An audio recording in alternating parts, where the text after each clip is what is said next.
तो नमस्कार मेरे हॉरर लवर्स। अगर एक फ्रेंड अपने दूसरे फ्रेंड के घर पे उसकी हेल्प करने के लिए जा रहा है और रास्ते में उसके साथ में कुछ ऐसी घटना घट जाती है जिसे सोच के भी मुझे डर लगता है। आप लोग भी जब सुनोगे ना ये कहानी तो आप लोगों को भी समझ में आएगा कि डर क्या होता है। और आप लोग अपने फ्रेंड की कभी भी रात में हेल्प करने की कोशिश नहीं करोगे। कभी भी किसी फ्रेंड का फ़ोन आता है आपके पास और आपसे बोलता है कि भाई यहाँ पे आ जा और मुझे तेरी हेल्प चाहिए, तो आप लोग 100 बार सोचोगे कि मैं इसकी हेल्प करने के लिए जाऊँ या ना जाऊँ। ये स्टोरी कुछ इसी तरीके की है। बेसिकली इस स्टोरी के 4 कैरेक्टर हैं और ये चारों ही दोस्त हैं। 2 मलाड में रहते हैं और 2 कांदीवली में रहते हैं।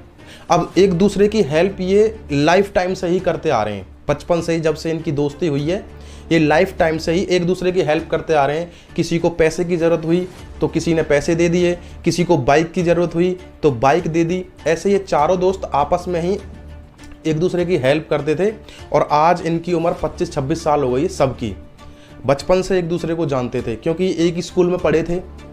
तो जो ये स्टोरी मैं बता रहा हूँ ना, ये चारों दोस्तों की नहीं है, इनमें से सिर्फ एक के ही साथ में ये स्टोरी घटी है। और इस स्टोरी को सुनने के बाद में मैं आप लोगों से एक ही रिक्वेस्ट करूंगा कि कभी भी रात के टाइम पे चाहे कोई भी हेल्प के लिए बुला रहा है मत जाना।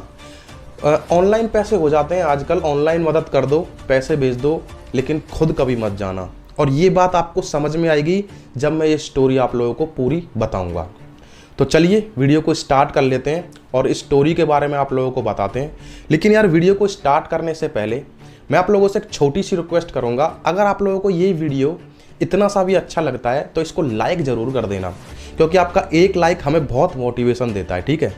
और चैनल पर पहली बार आए हो और आपको हॉरर वीडियो देखना पसंद है और आपको हमारी वॉइस और हमारी जो बोलने का तरीका है वो आपको अच्छा लगता है तो इस चैनल को आप लोग सब्सक्राइब कर देना। तो चलिए हर बार की तरह शुरू से स्टार्ट करते हैं। ये चारों दोस्त एक ही स्कूल में पढ़ते थे। पहली क्लास से ही ये एक ही क्लास में सारे के सारे पढ़ते थे और एक ही स्कूल में पढ़ते थे। और उसी क्लास से ही इन लोगों की दोस्ती हो गई और 12th इन लोगों ने साथ में की, यानी कि पहली से लेकर 12th तक इन चारों लोगों ने साथ में की और उसके बाद में ग्रेजुएशन भी साथ में की। अभी सब लोग अपने अपने काम पे लगे हुए हैं, लेकिन आज भी अगर किसी को कोई प्रॉब्लम होती है तो तीनों भाग के जाते हैं हेल्प करने के लिए। तो ये कहानी कहाँ से स्टार्ट होती है? देखो, आपको पता है कि जो ये भूत प्रेत होते हैं ना, ये हर जगह होते हैं। ये शहर गांव देहात ये चीज़ नहीं देखते, ये हर जगह पे होते हैं। आप लोग कहीं भी चली जाओ, कहीं भी आप लोग वहाँ जाके पूछ के देखना किसी से कि यहाँ पे ऐसा कुछ है, कोई एंटिटी है, सब बोलेंगे हाँ महसूस होती है, देखा है हमने। सब कहीं भी चले जाओ आप। तो ये जो मैं स्टोरी आपको बता रहा हूँ ये बेसिकली मलाड की है, ठीक है। मुंबई में एक बहुत ही फेमस जगह है मलाड। अगर आप मुंबई से हो तो आपको शायद पता भी होगा। और जो 2 लोग कांदीवली में रहते थे वो लोग अच्छे खासे पैसे वाले थे और जो 2 लोग मलाड में रहते थे वो थोड़े कम पैसे वाले थे, ठीक है। उनके पास में कोई गाड़ी, मतलब बाइक थी लेकिन 4 पहिए की कोई गाड़ी वगैरह थी नहीं। तो जो भी काम करना होता था वो अपनी बाइक से ही करते थे। और कार की कभी भी ज़रूरत पड़ती थी तो वो अपने फ्रेंड को फ़ोन करते थे कि मुझे कार की ज़रूरत है, आज मुझे अपनी कार दे के जा, मैं कुछ काम से बाहर जाऊंगा। तो मैंने जैसे बोला था आपसे, एक दूसरे की हेल्प करने के लिए आधी रात भी तैयार रहते थे। लेकिन मैं आपको बताऊं कि कांदीवली से और मलाड जाने के बीच में जो रास्ता है ना, उसमें एक ऐसी जगह है जहाँ पे कुछ घटना घट गई थी काफ़ी टाइम पहले। तो लोग वहाँ पे बातें करते हैं कि यहाँ पे रात को नहीं जाना चाहिए। रात को यहाँ पे अगर कोई चला जाता है तो उसको कोई लड़की दिखती है, लाल जोड़े में कोई दुल्हन दिखती है, ऐसे करके वहाँ पे बातचीत होती रहती है। अब जो कांदीवली में दोस्त रहते थे, मैं आपको नाम भी बता देता हूँ, एक का नाम रोहित है और एक का नाम आकाश है, ठीक है। तो ये दोनों जो कांदीवली में रहते थे ये पैसे वाले थे। तो उनके माँ बाप थे, उनको हर चीज़ का पता था कि उस रोड पे ऐसा है, रात को वहाँ से नहीं जाना चाहिए, अगर रात को वहाँ से जाएंगे तो कुछ ना कुछ होगा ही, कोई ना कोई चीज़ दिखेगी। तो एक दिन क्या होता है, जो इधर मलाड में जो 2 दोस्त रहते थे, एक का नाम विवेक था और एक का नाम सिद्धार्थ था, जो यहाँ पे रहते थे मलाड में, उनमें से सिद्धार्थ जो था वो थोड़ा बहुत ही गरीब था। बाइक थी लेकिन इतना ज़्यादा पैसा नहीं था कि वो बाइक में अच्छे तरीके से तेल भी डला सकता है, पेट्रोल भी डला सकता है, इतना अच्छा पैसा नहीं था। पढ़ाई साथ में की है, ग्रेजुएशन साथ में की है, लेकिन सबकी नौकरी अच्छी लग गई है, उसकी भी नौकरी है लेकिन इतनी अच्छी नहीं है। तो एक दिन क्या होता है, सिद्धार्थ की तबीयत खराब हो जाती है बहुत ज़्यादा, और इतनी ज़्यादा तबीयत खराब हो जाती है कि उसको बाइक पे ले जाना पॉसिबल नहीं होता है। तो उसको बुलाया जाता है, जो उसका दोस्त था, ठीक है, उसको बुलाया जाता है और वो बोलता है कि आकाश को या फिर उस जो आकाश के साथ में दोस्त है उसको फ़ोन कर दे, वो अपनी गाड़ी लेके आ जाएगा यहाँ पे और उसकी गाड़ी में ही हम इसको ले जाएंगे। तो आकाश को फ़ोन करता है, वो उसका दूसरा वाला विवेक फ़ोन करता है आकाश को कि आकाश भाई ऐसे हो गया है और सिद्धार्थ की तबीयत बहुत ज़्यादा ख़राब हो गई है और इसको अभी की अभी हॉस्पिटल ले जाना पड़ेगा। तो आकाश बोलता है कि ऐसा क्या हो गया जो अभी के अभी हॉस्पिटल ले जाना पड़ेगा, कि इसके पेट में दर्द हो गया है और ये बिल्कुल मतलब कि रह नहीं पा रहा है, सह नहीं पा रहा है दर्द को। तो आकाश बोलता है कि ठीक है, मैं अभी निकलता हूँ घर से, गाड़ी लेके आता हूँ और तुम लोग तैयार रहना। अब वहाँ से दूरी, यार मुझे इतना तो अंदाज़ा नहीं है कि दूरी कितनी थी, कि कहा था कि हाँ लगभग आधा घंटा पौना घंटा लगता है, ट्रैफिक मिलता है तो ज़्यादा लगता है। तो रात के 12:30 बज रहे थे जब आकाश गाड़ी निकाल रहा था।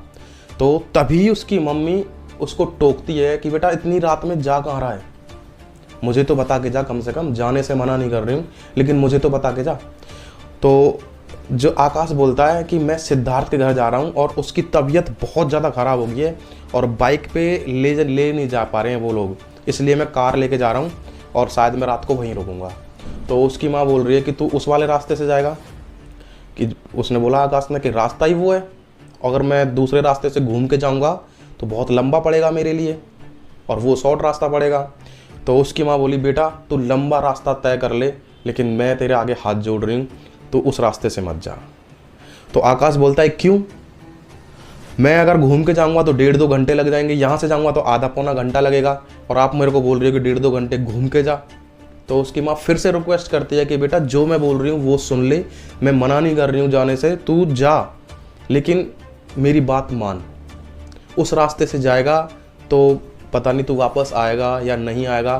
फिर आकाश के अंदर एक चुल आ जाती है, वो सोचता है कि मम्मी ऐसी बहकी बहकी बातें कैसे कर रही है आज पहली बार, क्योंकि हर बार तो दोनों दोस्त जाते थे साथ में, आज वो अकेला था। तो उसकी मम्मी ने बोला कि बेटा तू अकेला है, अपने दोस्त को साथ में ले जा, तब मैं कुछ नहीं बोलूँगी, उसी रास्ते से चले जाइए लेकिन अकेला मत जा।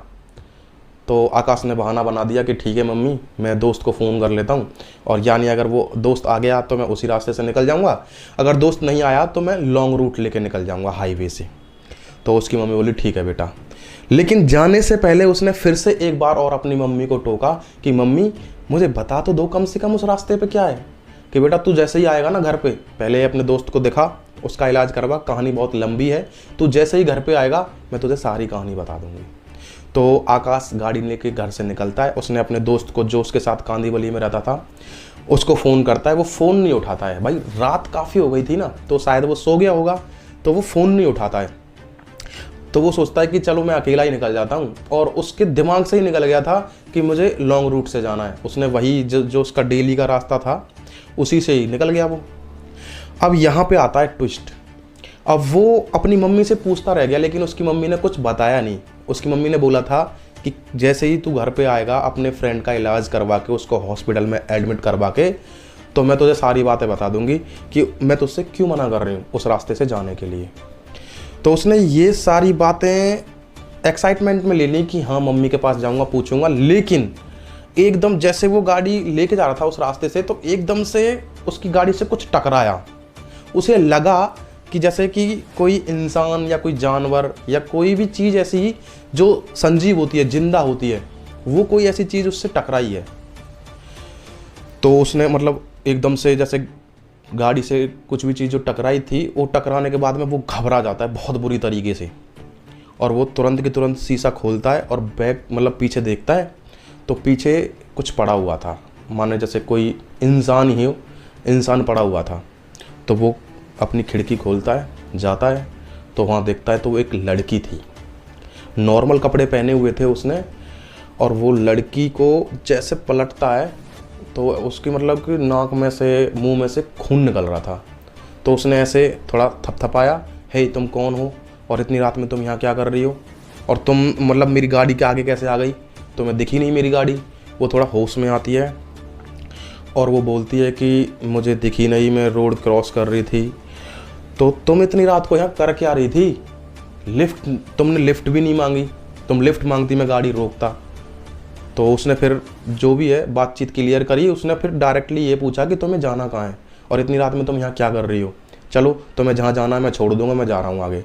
तो वो बोलती है कि ठीक है मुझे आगे ही जाना है, थोड़ी सी आगे, तो मुझे आप वहाँ तक छोड़ दो। और रात में लड़का बोलता है, आकाश बोलता है कि इस टाइम पे कोई डॉक्टर की दुकान भी नहीं खुल रही होगी जो मैं तुम्हें पट्टी वट्टी करा दूँ। जबकि नहीं, पट्टी वट्टी की कोई ज़रूरत नहीं है, वो मैं कपड़े वपड़े से अपना खून वून पहुँच लूँगी, बस आगे तक मुझे छोड़ दो।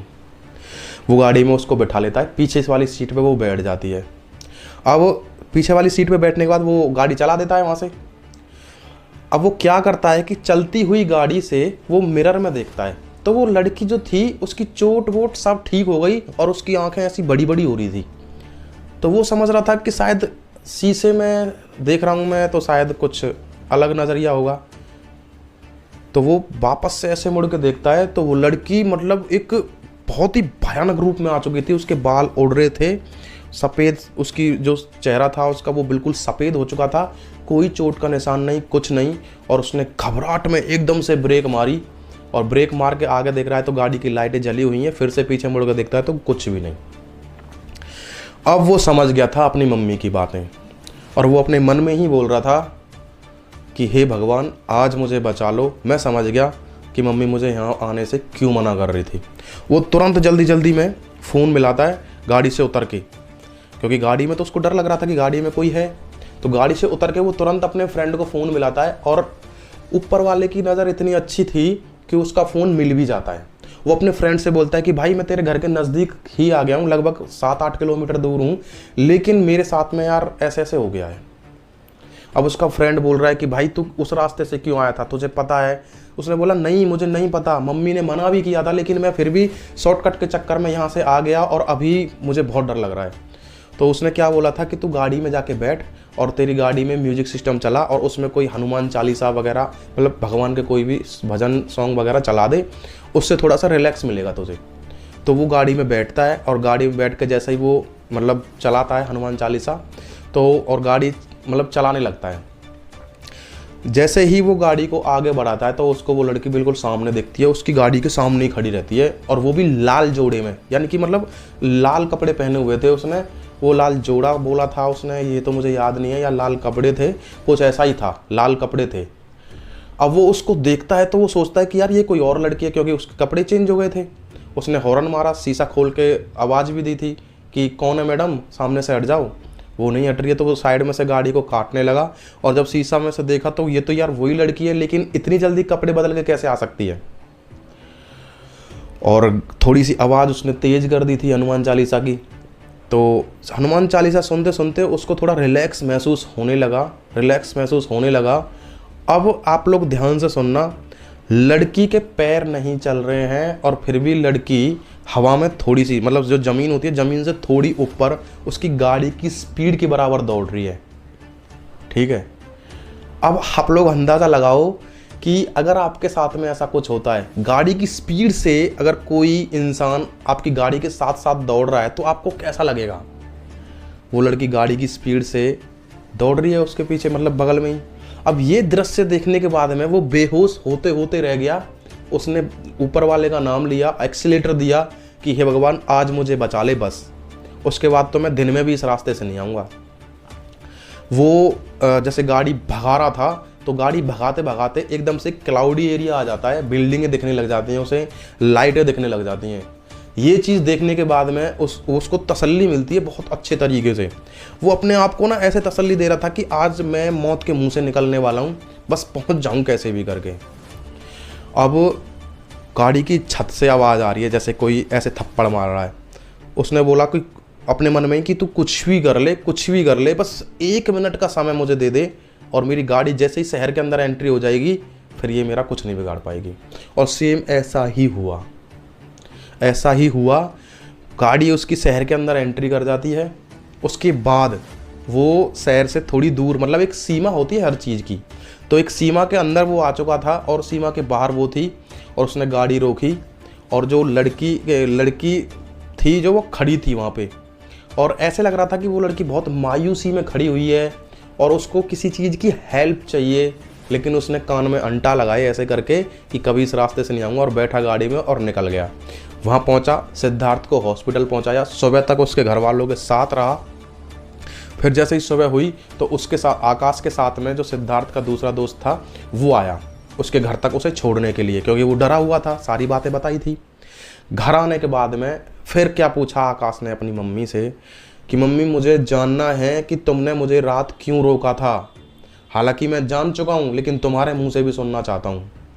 तो क्या उसकी मम्मी क्या बोलती है कि आज से 7-8 साल पहले शादी हो रही थी एक लड़की की और एक लड़के की, और शादी होने के बाद में डोली जा रही थी, मतलब गाड़ी में बैठ के दूल्हा दुल्हन जा रहे थे, तो उनकी गाड़ी का एक्सीडेंट हो जाता है, मतलब बहुत अच्छे तरीके से, बहुत बुरी तरीके से होता है, ठीक है। तो उसमें दूल्हा तो सीरियस इंजरी के साथ में हॉस्पिटल पहुंचा दिया जाता है, लेकिन उसकी जो दुल्हन थी वो मृत घोषित कर देते हैं डॉक्टरों से, यानी कि वो मर जाती है उसमें एक्सीडेंट में, और वही लोगों को वहाँ पे दिखती है। हालांकि किसी को नुकसान नहीं पहुँचाती, आज तक किसी को उसने नुकसान नहीं पहुँचाया, लेकिन वो दिखती है, ठीक है। लोगों के साथ में एकदम से भागना, लोगों को दिखना, उनकी बगल में महसूस होना, तो ऐसे वो दिखती है, बट आज तक नुकसान नहीं पहुंचाया किसी को।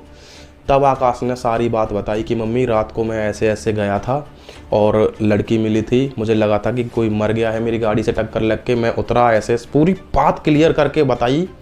उसकी मम्मी ने बोला कि बेटा मैं पहले ही मना कर रही थी कि तू वहाँ से मत जा, ठीक है। अब आप लोग खुद सोच के देखो कि अगर ऐसी घटना आपके साथ घटती है, या फिर आपके फ्रेंड में से किसी के साथ घटती है, आपके पड़ोस में से या आपके परिवार में से किसी के साथ घटती है, तो आप उसकी शक्ल देखना, कभी भी उसके पास बैठना, तो आपको महसूस होगा कि असली डर क्या होता है। वो आज भी सदमे में है कि मैंने एक भूत को अपनी आंखों से देखा है, एक चुड़ैल को या एंटिटी जो भी बोल लो, इस चीज़ को मैंने अपनी आंखों से देखा है, जिस चीज़ पे मैं विश्वास भी नहीं करता था खासकर, वो ऐसे बोलता है अब। तो मॉरल ऑफ द स्टोरी ये है कि रात के टाइम पे किसी की हेल्प के लिए फिजिकली मत जाओ, जितना हो सके उसे अपने घर से ही मदद भेजो। पैसे की ज़रूरत है पैसे भेजो, जो भी चीज़ की ज़रूरत है वो चीज़ भिजवा दो। आज तक आपको पता है कि अब तो ऑनलाइन सारी चीज़ें मिल जाती हैं, तो आप उसकी ऑनलाइन हेल्प कर सकते हो, लेकिन रात के टाइम पे फिजिकली जाके हेल्प नहीं करो तो ही अच्छा है। बाकी आप लोगों को ये स्टोरी कैसी लगी मुझे कमेंट बॉक्स में ज़रूर बता देना। अगर अच्छी लगी हो तो इस वीडियो को लाइक कर देना, चैनल को सब्सक्राइब कर देना, और बेल नोटिफिकेशन को ऑल पे ज़रूर करना, जिससे आने वाले अपडेट आपको सबसे पहले मिल जाए। तो मिलते हैं अगली वीडियो में, तब तक के लिए जय हिंद, जय भारत।